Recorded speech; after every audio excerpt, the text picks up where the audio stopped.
Welcome to Close Listening. I'm Zach Morgenstern, joined as always by silent co-host Ludwig von B. And today I'm going to be talking about a Beach Boys album called Holland. I don't actually have a copy of the Holland album. I have this collection called Sail on Sailor. This is a 2-disc version. I think there's like a 6-disc mega version.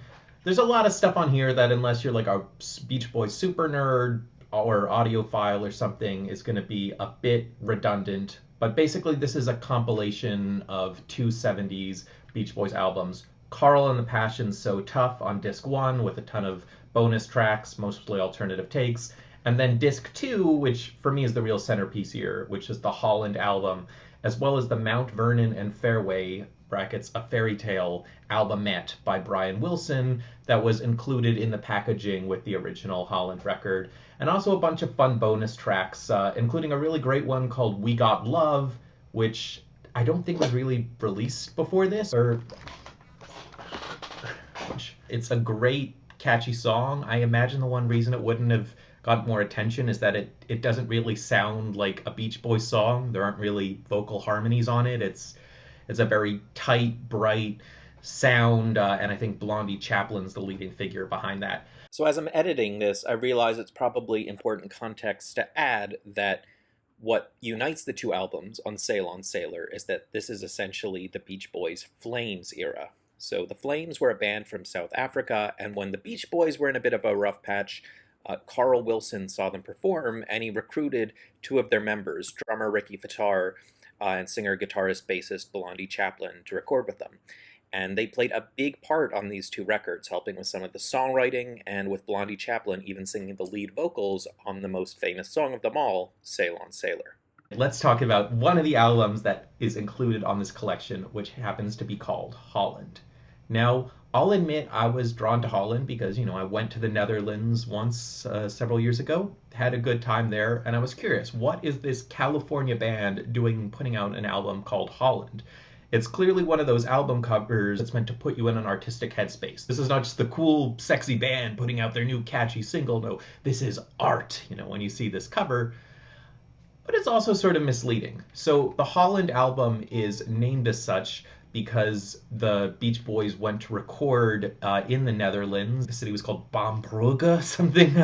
Don't kill me, Dutch people, over the pronunciation. And they renovated this barn to record this new music, which they were hoping was going to be their big commercial comeback. Though, like lots of the post-60s Beach Boys stuff, it's existed in relative obscurity. I feel like going on Music YouTube has led me to discover various commentary figures like Giggins and Betamax Blocker who really like the Beach Boys and give them much more credit than slightly more mainstream music fans do, and realize they have just as interesting and eclectic a catalog as the Beatles or Kinks or any other band that would be given more of an artist's eye.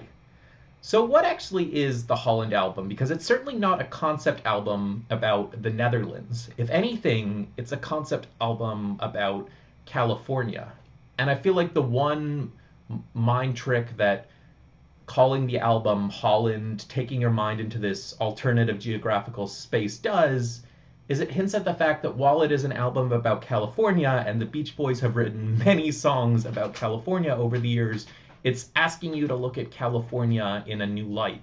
It's no longer, teenage surfers driving around in their cars having fun. It's a more folkified appreciation for the land, about having a spiritual appreciation for the land. And there's a whole section on the album about Big Sur, sort of more rural area south of San Francisco. So let's get into some of the specific tracks on here. The most famous track on this record is Sail on Sailor, which is quite the epic. You hear the title and you're thinking, oh, another Beach Boys song about the sea. But kind of like their recent album Surf's Up, what they're doing is taking familiar subject matter and reinventing it. This one has a distinct but catchy sound at the beginning. It kind of reminds you of Fats Domino, and then the lyrics themselves are kind of ambiguous. Is it literally about a captain sailing the sea, or is it a metaphor about the journeys of life? It doesn't commit too hard in any one direction, and that ambiguity creates a nice aesthetic. You're both having this nice, relaxing yacht rock feel, while also invited to be a little bit speculative. Track number two, Steamboat, continues in a kind of similar vein.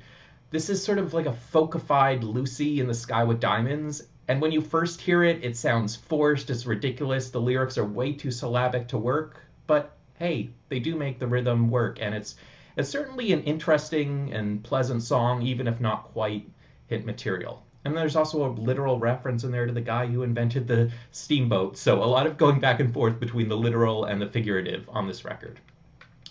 Tracks 3, 4, and 5 make up the California saga. The first part of this is California Big Sur, which is just a folk song about sort of loving this rural part of California, slightly less commercial side than the surfing fun times in LA side of California. Then you have track number 4, Beaks of Eagles. Now, this one is primarily based around a spoken word poem, and it's by an acclaimed poet named Robinson Jeffers. So it's not fully a Beach Boys invention coming on here, though they do create this nice sort of meditative music in the background, and you have Mike Love and Al Jardine reading the poem. Robinson Jeffers' poem is sort of mostly about the idea that nature has existed long before man, and so the impact of man on nature is both kind of shocking and that we should remember our own mortality. There's also like a weird Oedipal detail with the eagles at the beginning. Don't quite know what's going on there, but the point is, this shows the Beach Boys clearly had some interest in joining the counterculture scene more head on and being somewhat of a social justice band, and you'll see that in a couple of tracks as well. And at this time, they were also considering writing songs about the Vietnam War, and that track that was not included on the album, We've Got Love, I've read was meant as an anti-apartheid album, of course written by the new South African band member. The California saga finally ends with a song that, almost sounds like a rewrite of California Girls, kind of a return to the fun California of the early Beach Boys, but still a bit pretentious sized up. There's a throw-in reference to John Steinbeck's Travels with Charlie in there.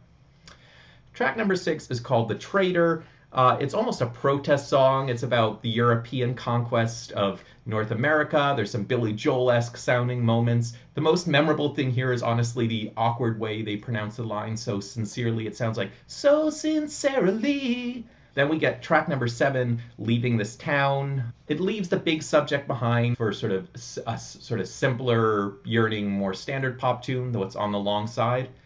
Track number 8 is a charmingly simple, sentimental love song, Only With You. It sounds like something Lionel Richie would write, except as far as I know, Lionel Richie hadn't really gotten started with his career yet. That's a feeling I kept having with this record. It hinted at the Billy Joel songs that were yet to come and the Lionel Richie songs that weren't yet to come.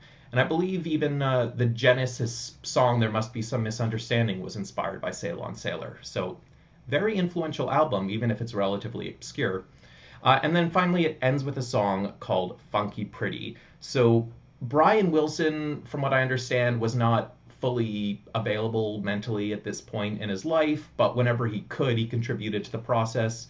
So he contributed to Sail on Sailor, and he contributed to Funky Pretty, and he would have been involved in a producing role with lots of the tracks. Funky Pretty is not a conventional album closer. Like, it's not uncatchy, but there's something sort of weird about it. Again, anticipating a future album, it sort of sounds like stuff from Fleetwood Mac's Tusk record. It's a thin but charismatic kind of keyboard sound in a tune about a hippie character.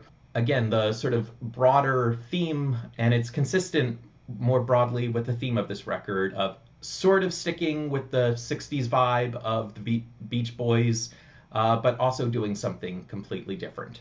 So as I said, if you keep listening to it on this collection, you will go into the Mount Vernon and Fairway, which is a fairy tale written by Brian Wilson with some pretty cool musical accompaniment in the background. I feel like as with lots of the time when musicians try and go into another medium, they don't quite nail it. There's not really a story to the fairy tale. It's basically, what if the Pied Piper were a radio? But, it doesn't have any of the darkness of the Pied Piper. The kids in this medieval setting, for some reason, are listening to a radio, and then their parents take it away from them. But yeah, enjoyable nonetheless. So, a lot of interesting stuff going on here. I've probably talked before about how I used to have these arguments with my family about whether the Beach Boys were the American Beatles, and my family would be like, nah, the Beach Boys weren't interesting enough. They just did a few songs about surfing. And as I sort of know then, and as I am increasingly discovering now, that's absolutely not true.